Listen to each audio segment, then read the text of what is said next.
Hello and welcome to this week's Hippie Hyena. This week we're taking a look at the Abbydroid Shapirotron. She is a kind of Stepford wifer droid made out of bits of old scraps by her brother in his lab. At least that's my theory, the only way I can explain this. She's a kind of astroturfed conservative lifestyle blogger, I suppose. And this week she's on her channel, she's going to do something to do with offering advice for young ladies going to university, and I thought we'll take a look at her advice and her video and see if we could pick holes in it and express why she's incorrect and maybe offer some advice of her own. As a quite old male person, I feel very qualified to make these pronouncements. Let's jump in. Hello, Classic Crew, and welcome to today's video where we're going to be talking about how I stayed classic on a not classic college campus. You see what I mean about calling her a robot? There is something sort of deeply uncanny valley about the way that she communicates and sort of her intonation and her facial expressions. I feel like it's because just off camera there's a team of about 5 marketing gurus who are like yelling at her going, no, smile more, be more upbeat, no, do it a bit more like this, use more hand gestures, use less hand gestures. You know, that's the sort of, and leaves her with this kind of very bizarre, very sort of media-y kind of way of expressing herself that is very strange and is kind of very at odds with YouTube, in the sense of YouTube is supposed to, to a certain extent, have a certain realism to its genre. I don't mean it's like representative of real life, but I mean authenticity is a kind of big selling factor of YouTube that you can't get necessarily from older forms of media, like traditional television, and so it's sort of evolved in that direction to portray authenticity more. But Abby Shapiro seems to have gone, well, f*** that, I'm going in the exact opposite direction and being as sort of shop window dummy with the personality of damp tissue paper. You know, and if it turned out that she was some kind of VTuber, as in like, you know, she was some sort of 3D animated avatar created by, like, I don't know, Corridor Crew or something, to be like, you know, I mean, to be honest, if it did turn out that she was created by Corridor Crew, I'd have 2 major problems. 1, why have you gone all weird and fash? and 2, you've done much more convincing work in the past, lads, so I'm not impressed with this one. It's probably the worst CG I've ever seen. So it's officially September, which means that so many of you guys are going back to school. And I remember when I was going to college, it was really difficult to stay classic. College is not the place for this.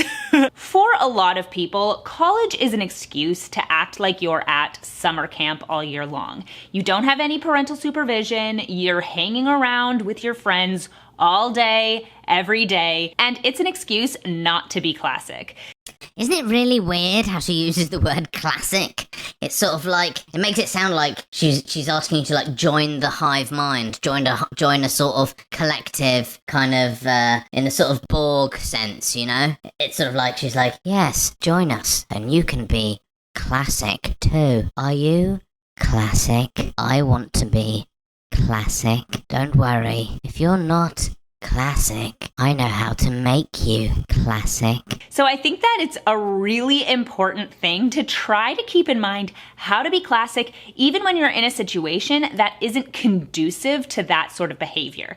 Now, if you've been on my channel for a long time, you know what classic means, but for those of you who are new, classic means being the best version of yourself, holding to traditional values, and presenting yourself in the best way possible. And there you see the fundamental contradiction in what she's saying. The first 2 of that list are completely incompatible. You can't be the best version of yourself and hold to traditional values. It just doesn't make any sense. The reason being is that tradition pretty much means doing what dead people want instead of what you want.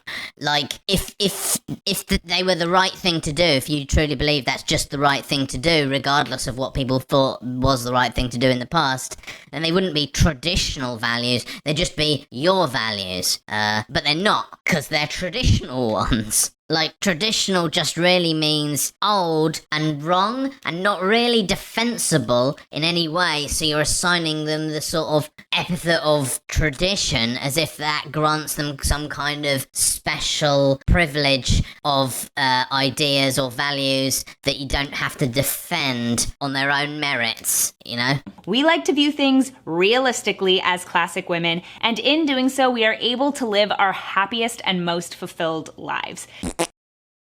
I mean, I'll leave it to the audience's judgment, but does classical Abby look happy and fulfilled to any of you? I guess I'll pass a no comment on that. I'll just let the question sit there. Does classical Abby and her lifestyle look like it's led to her being happy and fulfilled? So if you are feeling a little overwhelmed, or like maybe you're not as classic as you would like to be now, don't... Ah! Oh, Jesus. I thought she was coming for me. Oh, please don't do any of his, crash zooms again. They're nightmarish. Number 1 is dress like a lady, not like a schlub. When I was in college, the people who put in effort stood out.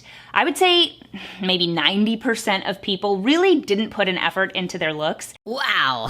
Judgmental much? My God. Imagine what she was like in the university, going around going, oh, you haven't put much effort into your looks. Oh, 90% of people here just haven't put enough effort into their looks, in my opinion. Oh, what utter dregs. What an absolute shower. So, I think my first point of advice for young ladies entering university is to don't be a snob. Don't look down on people and condescend to them, because not only is it generally unpleasant behaviour and people won't want you around if you act like a dick, but it will probably result in you missing out on some great opportunities for fun and learning. So I remember in college, I was constantly asked where I was going because I wore dresses a lot. Now, this is hilarious. This is like an example of, it's one of these times when people describe a series of events and they have taken one lesson from it, but as you're listening to it,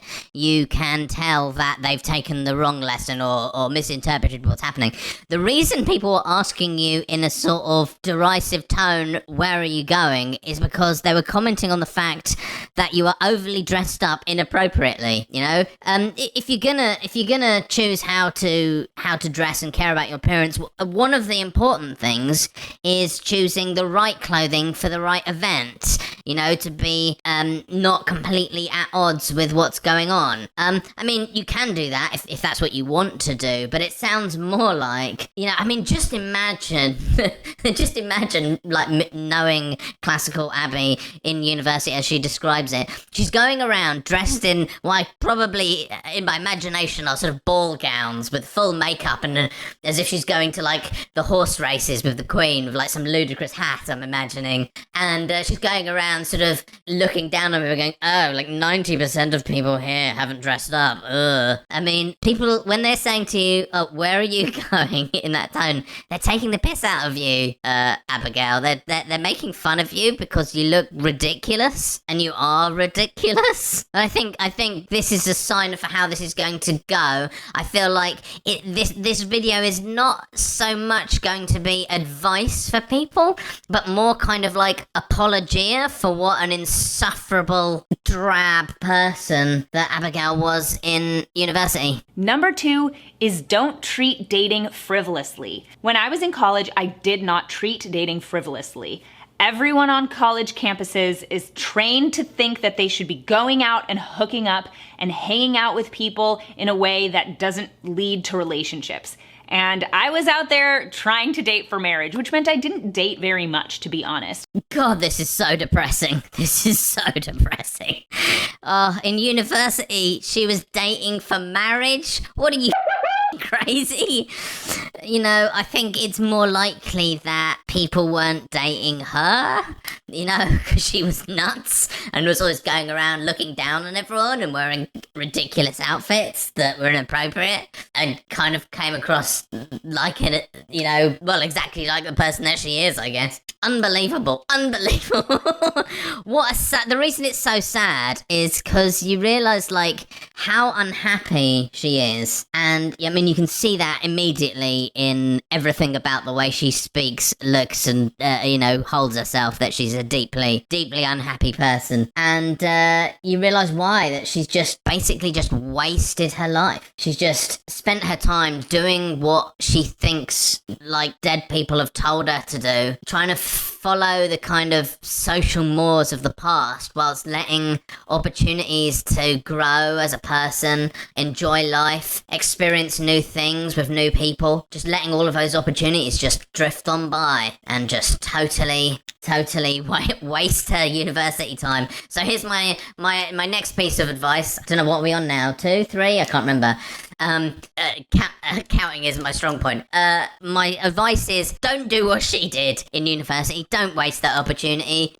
Experience new things. And if somebody asks you out on a date who isn't the sort of person you might normally go for, I mean, you don't have to say yes if they make you uncomfortable or whatever, but why not try it out and see what it's like? You may, find new experiences that you enjoy, and that's at the end of the day, that's what university should be all about. Experimenting, finding out what you like and the sort of person you want to be and what your values are going to be, outside of some ridiculous pre-imposed notion of tradition that doesn't connect to reality. Don't waste your life like she did, or else you'll end up like her. Dating for fun is never actually fun. It ends up being really messy and painful. How do you know? You admitted, like a couple of sentences ago, that you've never done it, so you don't know, And this fear of it being painful has led you to miss out on a big aspect of, your life. That's another piece of advice. Don't let fear of what might happen let you miss out on what awesome stuff could happen. Number 3 is don't do drugs. I did not touch drugs in college. I've never touched drugs, so it's not like much has changed. Oh, Jesus. Okay, I'm gonna say the opposite as well. Do drugs. Obviously, probably avoid crack, heroin, the sort of more chemically kind of drugs, anything processed.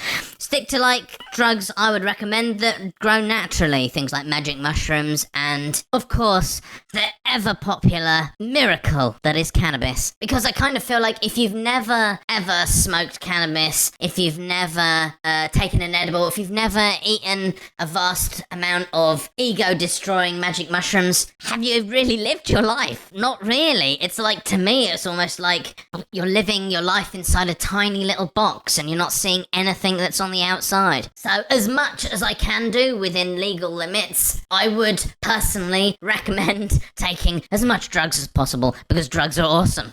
Disclaimer, this was just for comedic purposes only, and I don't really recommend that, or do I? So, overall, what have we learnt here? Well, we've learnt that Abby Shapiro is an incredibly tragic kind of figure, really, who has effectively wasted her life on the basis of trying to please long-dead, insane people. And you don't need to do that. There's absolutely no reason why you shouldn't grab life with both hands and squeeze as much juice out of it as you possibly can. Have sex with strange people. Take weird drugs. Dance the night away. Wear whatever the you like. And don't let this opportunity pass you by. Because if you do, you'll end up like someone like Abby Shapiro, which is pretty much the worst thing you could possibly be, I guess. Anyway, I hope you got something out of this. Look after yourselves and each other. Goodbye.